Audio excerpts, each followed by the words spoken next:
Chers panafricanistes, chers frères et sœurs africains, je suis Tchehilou Yamasadi, Hefoume Alphonse Laosun, leader du mouvement panafricain, président du mouvement pour un Togo nouveau et ex-coordinateur de la diaspora togolaise. Je viens solennellement lancer un appel. Ne vous laissez pas tromper par la mascarade appelée Congrès, 9e Congrès panafricain, que le régime togolais, le régime violent togolais, tyrannique, organise à Lomé les 7 et 8 décembre 2025, mascarade orchestrée de toutes pièces par le ministre, le Missi Dominici de Fogna-Simbe, M. Robert Doucet, mascarade qu'il organise à la 12-7, c'est-à-dire le 12 décembre, à la mitraillette. Vous aurez compris le jeu de mots de cette forfaiture.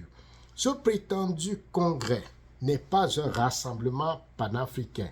C'est une opération de blanchiment politique de la plus vieille dictature militaro-monarchie d'Afrique, un régime répressif, un régime extrêmement violent, un régime qui depuis 60 ans écrase le peuple togolais, piétine sa liberté, sa dignité, sa souveraineté et transforme le Togo en une prison à ciel ouvert et une propriété privée militarisée. Vous savez, le passé tragique du Togo est un anachronisme politique quand il s'agit de la question du panafricanisme.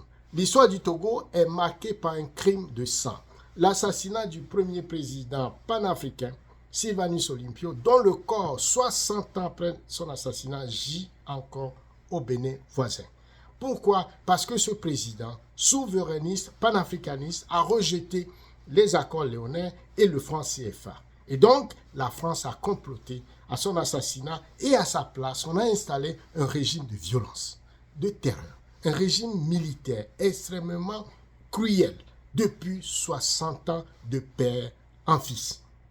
Un régime vassal de terreur qui a installé comme politique de gouvernement la déshumanisation des Togolais en perpétuant l'injustice, la répression et la peur. Organiser donc un congrès panafricain à Lomé constitue un anachronisme politique et moral historiquement inacceptable, politiquement non fondé et idéologiquement qui questionne notre cohérence intellectuelle quand il s'agit du panafricanisme. Parce que le Togo n'a jamais été fondé ni préparé pour un tel événement, puisque c'est une dictature qui déshumanise les Africains, les Africains du Togo. Ce congrès est un contresens total à l'idée même du panafricanisme. Vous savez que le congrès s'organise dans l'exclusion totale du peuple togolais. Le congrès est organisé dans le dos des Togolais, de l'intérieur comme de la diaspora. Le peuple togolais est privé de liberté, de démocratie, de prospérité économique, de bien-être et de dignité n'est même pas consulté sur l'organisation de ce congrès. Cette exclusion constitue en soi une trahison flagrante des principes panafricains, des principes fondamentaux du panafricanisme. Comment on peut parler du panafricanisme et exclure les Africains du Togo de cette grande rencontre? Alors, pourquoi? Parce qu'au Togo, le régime n'a jamais considéré le peuple togolais. Le bilan de ce régime de terreur depuis ces 60 ans est effroyable. Nous vous invitons, chers Africains, à aller sur le site de Pyramide, pyramide-togo.org, pour découvrir le visage ensanglanté, n'est-ce pas, des Togolais qui, lui, depuis une soixantaine d'années, contre la dictature la plus féroce d'Afrique, la plus déshumanisante d'Afrique. Le bilan est tragique. Le bilan de ces 60 ans est tragique. On parle de 20 000 morts, n'est-ce pas, d'assassinés, de disparus, 4 millions de Togolais sur les 9 que nous sommes sont contraints à l'exil. Des centaines de prisonniers politiques assassinés dans les geôles de Fogna-Simbe. On parle de 35, actuellement nous avons 35 de ces prisonniers qui sont soumis à des traitements cruels, inhumains et dégradants, qui sont obligés, forcés de faire la grève de la faim pour que le monde entier découvre découvrent la situation déshumanisante dans laquelle ils sont détenus. Certains sans jugement, certains n'ont même pas, sont en détention provisoire, n'ont jamais rencontré un juge depuis les 7 dernières années. Voilà l'état réel du Togo. Voilà la vraie nature de la bête qui soumet les Togolais à cette forme de clochardisation, de déshumanisation digne de l'esclavage, digne du temps colonial. Le Togo est transformé en une prison à ciel ouvert où les femmes accouchent à même le sol. Vous imaginez? Où les bébés togolais n'ont pas de couveuse, les bébés prématurés togolais n'ont pas de couveuse, où les plateaux techniques pour les opérations, au cours des opérations, des mouches rentrent dans la salle d'opération, où les Togolais manquent du minimum dans les hôpitaux. Le seul hôpital, l'hôpital de Sylvanus Olympio, cet hôpital a été conçu depuis le temps du président Sylvanus Olympio. Aujourd'hui est devenu un mouroir à ciel ouvert parce qu'il manque de tous les équipements dignes d'un hôpital sérieux. Et donc, la situation du Togo est extrêmement catastrophique. C'est une situation kakistocratique, c'est une situation chaotique. Le Togo est devenu un robe de toutes les déstabilisations de la sous-région, du trafic d'organes, du trafic de pierres précieuses, du blanchiment d'argent, de la drogue et des opérations opaques. Voilà la réalité du Togo. Voilà le pays qui prétend organiser un congrès panafricain. Et alors, vous comprendrez alors que ce congrès-là ne répond pas, n'est-ce pas, aux valeurs du panafricanisme du tout, puisque le régime togolais, jusqu'à ce jour, le régime de Faure Gnassingbé n'a posé aucun acte panafricain. Jamais ce régime n'a posé le moindre acte en faveur des Africains ou de leur souveraineté. Rien contre le franc CFA. Jusqu'à ce le Faure Gnassingbé ne s'est jamais prononcé sur la question du franc CFA. Cherchez, vous ne trouverez rien du tout. Sur la question des accords coloniaux, là aussi, c'est un silence radio. Le régime ne s'est jamais prononcé contre les accords coloniaux. Rien pour la liberté et la dignité des Togolais. Plutôt, les Togolais sont assassinés, tués, terrorisés, jetés en prison ou encore en exil. Ce régime perpétue en fait l'ordre impérialiste, tout en voulant utiliser le panafricanisme pour se donner un visage humain, un cosmétique de dehors, tout simplement pour continuer à gouverner dans la tyrannie, dans l'autocratie, dans la violence et dans la paupérisation, dans la déshumanisation des Africains du Togo. Alors, les invités, ceux qui se bousculent, n'est-ce pas, pour arriver à Lomé et participer à ce congrès, naviguent entre naïveté, compromission et trahison. On annonce la présence du professeur Nyamsi, il a annoncé lui-même, et d'autres personnalités comme Nathalie Yamb. Leur engagement théorique n'est pas le problème. Le problème est leur participation à une escroquerie politique destinée à servir un régime criminel. C'est de ça qu'il s'agit. Accepter les billets d'avion, hôtels et privilèges payés avec l'argent volé au peuple togolais. Affamé, c'est se rendre complice. Et pour nous, le Togolais, c'est un poignard dans le dos. C'est une trahison contre le peuple martyrisé depuis les 6 décennies.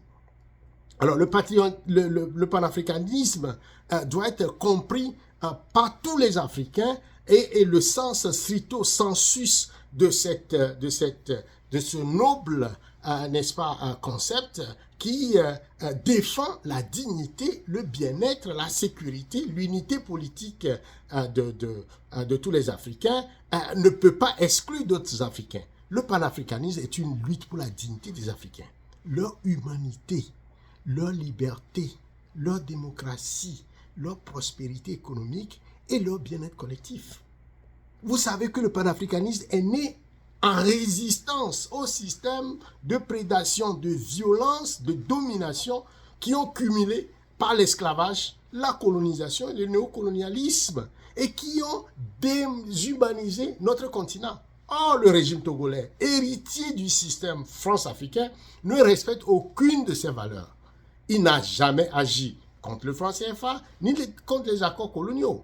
Il n'a jamais défendu la liberté démocratique. Il n'a jamais mis comme le développement économique comme un objectif à atteindre, le bien-être de son peuple. Non, il perpétue la répression, la détention arbitraire, plus de 7 ans que des Togolais sont en prison et qui sont en détention provisoire, l'exil forcé, la famine et la misère. Les Togolais ont du mal à faire un repas principal par jour. Alors, la participation de certains panafricains comme Nathalie Yam, Nyamsi, autres panafricains, nous pose énormément de problèmes. Nous voulons dénoncer cette association de malfaiteurs, car tous ceux qui aujourd'hui s'associent au régime tyrannique sont en train de trahir le peuple togolais. Accepter d'être nourri, logé, transporté par le dictateur Faure Gnassingbé, c'est se rendre complice d'une dictature qui transforme son peuple en prisonnier dans son propre pays. Pour le peuple togolais, c'est donc une trahison totale qui détruit la crédibilité morale et intellectuelle de ceux qui se disent panafricains. Il faudrait qu'on le dise clairement. Comment défendre dignité, liberté et souveraineté africaine tout en cautionnant un régime qui assassine ses propres citoyens, assassine les leaders politiques, maintient la population dans la pauvreté, dans la famine, confisque les ressources du pays, détruit l'économie nationale, ignore la démocratie, la constitution, bafoue la constitution, la justice sociale, transforme le pays en une prison à ciel ouvert. Comment peut-on comprendre cela? Ce comportement n'est pas seulement un acte politique, c'est une trahison intellectuelle et morale qui met en cause la cohérence même du discours panafricain. Alors, je lance un défi aux intellectuels panafricanistes qu'ils disent aux Togolais, comment justifiez-vous votre présence en un événement qui exclut, opprime le peuple directement concerné? Comment vous l'expliquez? Je veux voir la cohérence intellectuelle de cette posture. Comment cautionner des tyrans qui bafouent la démocratie, détruisent l'économie, le bien-être, violent les droits humains, s'accaparent des ressources et les mettent à l'étranger alors que leur peuple est soumis à la faim et manque de toute infrastructure, de tout système de santé et qui tire le diable par la queue. Comment vous pouvez vous associer à une telle dictature au nom du panafricanisme? Expliquez-nous. Le vrai panafricanisme ne peut exister sans liberté, sans démocratie, c'est-à-dire le droit souverain des peuples à décider d'eux-mêmes et de leur destin, leur destinée. La dignité, la prospérité économique et le bien-être des peuples africains. Toute complicité avec les tyrans est une trahison de nos valeurs africaines et de notre histoire. Le peuple togolais, et j'en appelle donc au peuple togolais martyrisé, à la vigilance. Peuple togolais, ne laissez pas ce congrès usurper votre lutte et votre souffrance. Le 7 et 8 décembre, mobilisez-vous contre cette mascarade, contre cette forfaiture qui se fait sur votre sang, votre misère et votre dignité. Pyramide apporte son appui indéfectible au mouvement 66 qui a appelé à sortir, qui a lancé le mouvement de manifestation le 8 décembre.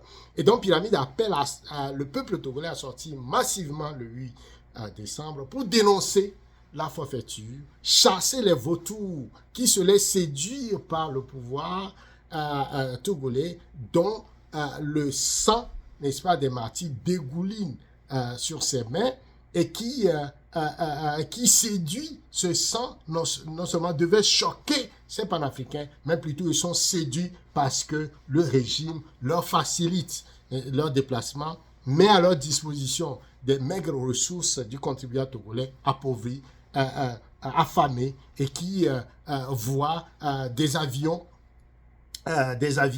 atterrir et décoller alors que le Togolais le citoyen togolais a du mal à faire un repas principal par jour.